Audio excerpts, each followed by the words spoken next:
नमस्कार, ज्योतिष और वास्तु के चैनल में आपका स्वागत है। फ्रेंड्स, आज हम बात करेंगे चतुर्मास की। चतुर्मास का संबंध देवशवनी अवधि से शुरू होता है और देव उठनी एकादशी को ये समाप्त हो जाता है। आषाढ़ शुक्ल एकादशी, द्वादशी या पूर्णिमा से जबकि सूर्य कर्क राशि में प्रविष्ट होता है, चतुर्मास का आरंभ हो जाता है और चतुर्मास का समापन देव उठनी 11 को कार्तिक शुक्ल एकादशी को होता है। तो ये तो इसके आरंभ और समाप्त होने की तिथि है। तो इन 4 महीनों के अंदर हमको क्या क्या चीज़ नहीं खानी चाहिए और अगर हम उन चीज़ों को खाते हैं तो क्या उसके परिणाम आते हैं, इसके बारे में इस वीडियो के अंदर संपूर्ण चर्चा की जाएगी कि चतुर्मास में हमको खान पान से संबंधित किन बातों का ध्यान रखना चाहिए।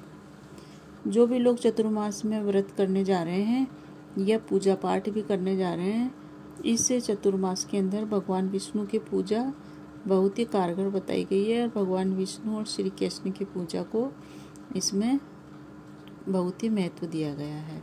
तो चतुर्मास के अंदर हमको क्या क्या नहीं खाना चाहिए, इसके बारे में बताती हूँ मैं आपको। कि अगर श्रावण मास है तो आप शाक मत खाएं, पत्ते वाली सब्जियां मत खाएं। भाद्रपद मास में दही नहीं खाना चाहिए।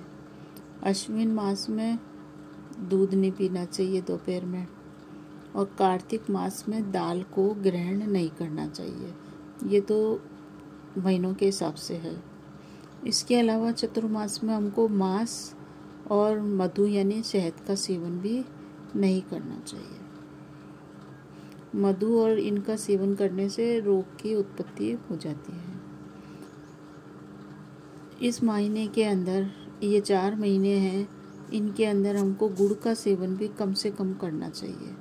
दही बैंगन का सेवन भी नहीं करना चाहिए और शाक यानी कि पत्ते वाली चीज़ भी नहीं खानी चाहिए।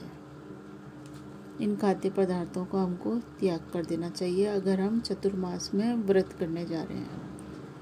और अगर आप व्रत नहीं कर रहे हैं तो फिर आप इन चीज़ों का त्याग करें।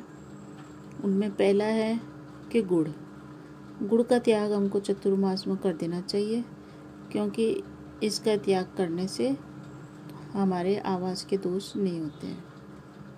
दूसरा है तेल का प्रयोग हमको कम करना चाहिए ताकि हमको पुत्र और पौत्र की प्राप्ति होने में रुकावट नहीं आए और हमारे अंग प्रत्यंग सुंदर रहे।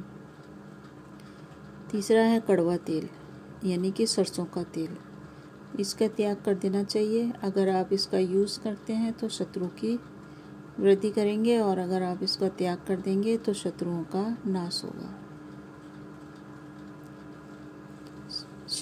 शाक मतलब पत्तेदार चीज़ों का त्याग करने से भी बुद्धि और पुत्र का लाभ होता है और पकवान की प्राप्ति होती है। दही का त्याग करने से वंश की वृद्धि होती है और बहुत ही उसको शुभ परिणाम प्राप्त होते हैं, क्योंकि उसको गायों का आशीर्वाद मिलता है। चतुर्मास में अगर कोई व्यक्ति नमक का त्याग करता है या उसको नमक का यूज़ कम कर देता तो भी सही है। अगर त्याग नहीं करे तो अगर वो नमक का त्याग ही कर दे तो उसके पहले के सारे बेकार कर्म नष्ट हो जाते हैं और उसको पुण्य कर्मों की प्राप्ति होती है। चतुर्मास में भगवान विष्णु के विष्णु सूक्त, पुरुष सूक्त, विष्णु सहस्त्र नाम का नित्य पाठ करना चाहिए और ओम नमो भगवते वासुदेवाय मंत्र का जाप करना चाहिए। चतुर्मास के अंदर हमारा शरीर निरोगी रहे और बुद्धि अच्छी रहे, इसके लिए हमको इन चीज़ों का त्याग करने से काफ़ी फायदा रहता है। कुछ लोग 5 दिन का व्रत करते हैं, कुछ लोग 2 दिन का व्रत करते हैं, कुछ लोग एक पूरे 4 महीने एक बार भोजन करने का व्रत करते हैं। आप अपनी श्रद्धा के अनुसार व्रत करें और अगर आपकी श्रद्धा नहीं हो तो आप व्रत मत करें, परंतु जहाँ तक हो सके इन चीज़ों का त्याग तो आप कर ही सकते हैं। बैंगन का त्याग, पत्तेदार सब्जियों का त्याग ये तो कर ही सकते हैं। गुड़ का त्याग, दही का सेवन का त्याग, इनका भी करके हम काफ़ी कुछ निरोगी, स्वस्थ और संतान सुख को प्राप्त कर सकते हैं। तो चतुर्मास में इन चीज़ों का ध्यान रखें और अपने जीवन को सुखी और समृद्धिशाली बनाएं। वीडियो अच्छा लगे तो लाइक कीजिए। इसी शुभकामनाओं के साथ आपका आने वाला जीवन सुखी ऐश्वर्यशाली हो। इन्हीं शुभकामनाओं के साथ धन्यवाद। नमस्कार।